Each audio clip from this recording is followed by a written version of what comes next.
A focus on progressive overload is really only that important on your primary exercises. Hey everybody, it's Jason Blaha here. I thought I would chat with you guys and gals a little bit about this today. And this is one of those topics where people are going to be like, oh my God, this is a contradiction. You always talk about the importance of progressive overload. Yeah, I absolutely do. But we need a context for that statement. All right, and I will put it in a way that makes sense. I get this a lot of times with clients. They're like, coach, my pull-ups or my rows or my bench, they've all gotten stronger, but my dumbbell curls aren't really going up significantly. What am I supposed to do? And my arm's not going to grow. Okay, this is exactly what we're talking about. All right, what I want people to think about is, when we're thinking in terms of progress, once you kind of get through that early novice phase, progress tends to go pretty slow, okay? Progress goes really, really slow. Think about once you've been training a few years of how hard it is to add 5 or 10 pounds to your bench press work sets, okay? Take your 8 rep max is on your bench press. Guys are already like, yeah, here we go. Right?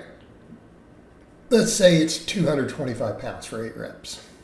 How long do you think it's going to take you to go from 225 to 235 for 8 reps?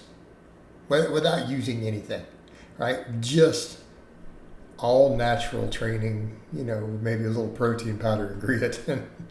Hey, what's the time frame on that? Assuming you don't bulk up and get real fat and gain a ton of weight.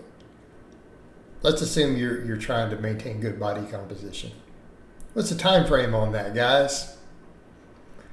I'm going to get guys who are like, dude, that took me 2 years, right? Now, for the earlier novice lifters, they're probably going, are you serious? I'm like, yeah, dude, that's going to be the story you get from the advanced guys. Yeah, dude, it took me a year or two. Okay. So there's your context.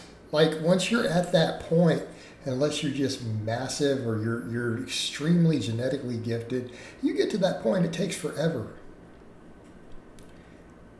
That's less than a 5% increase in bar weight. All right, do you see where I'm about to go with this?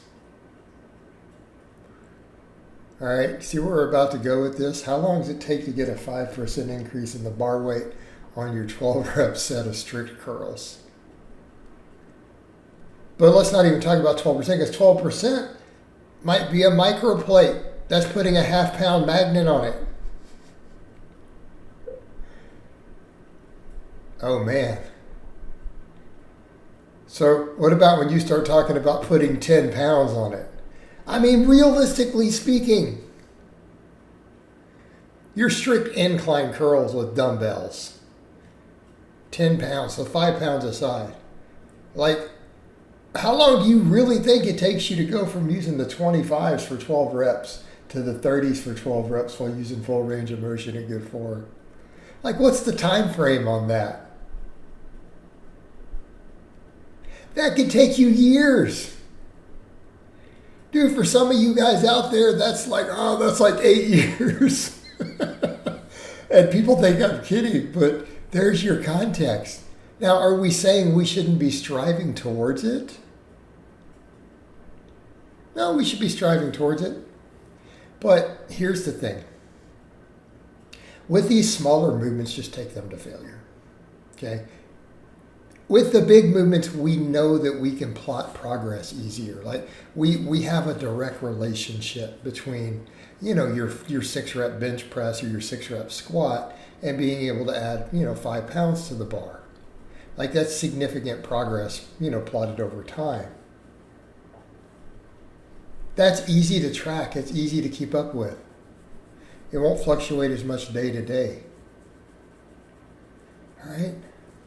When it comes to those smaller movements afterwards,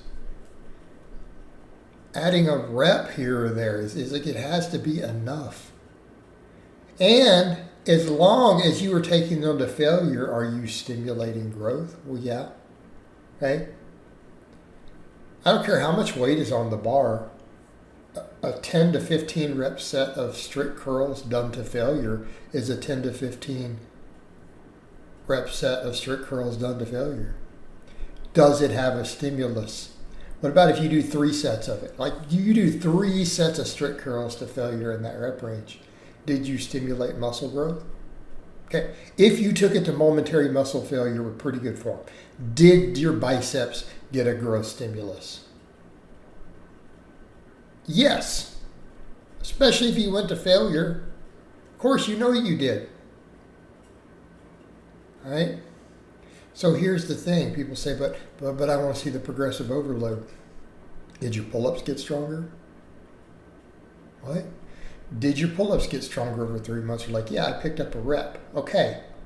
So let's say you were doing a 25-pound plate for 6 reps and you got up to 7. Yeah. All right. Objectively, your biceps did get more workload. Biceps are used in a pull-up. Did they get more fatigued? Doesn't matter that the pull-up is not the best bicep exercise in the world compared to an underhand grip, straight bar curl. Okay, set that to the side. Did your biceps get more stimulus? Objectively speaking, did their tension go up on that set of pull-ups? Yes, you had progressive overload. Or your 6 rep set, you went from a 25 to a 30. Okay, progressive tension here. It happened. So if you come in and let's say you've been stuck with 60 pounds for 12, right? You've been stuck there and you haven't been able to get past it. But you know that your biceps got more tension. Did your biceps get more progressive overload for the whole workout? Versus, the whatever months before you added that rep? The answer is yes. In a measurable, objective manner, right? Because if we're doing strict pull-ups, doing 7 reps versus 6 with a 25-pound plate is an improvement. And the biceps are one of the primary movers. They got more tension, objectively. So as long as you're coming behind it and then definitely doing your isolation work to failure, is there any question that your biceps are getting a growth stimulus? Of course they are.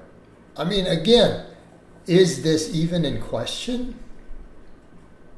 We can use the big movements to plot our progressive overload because I'm sorry, guys, with the small movements, that progress can be so slow that we can't even measure it.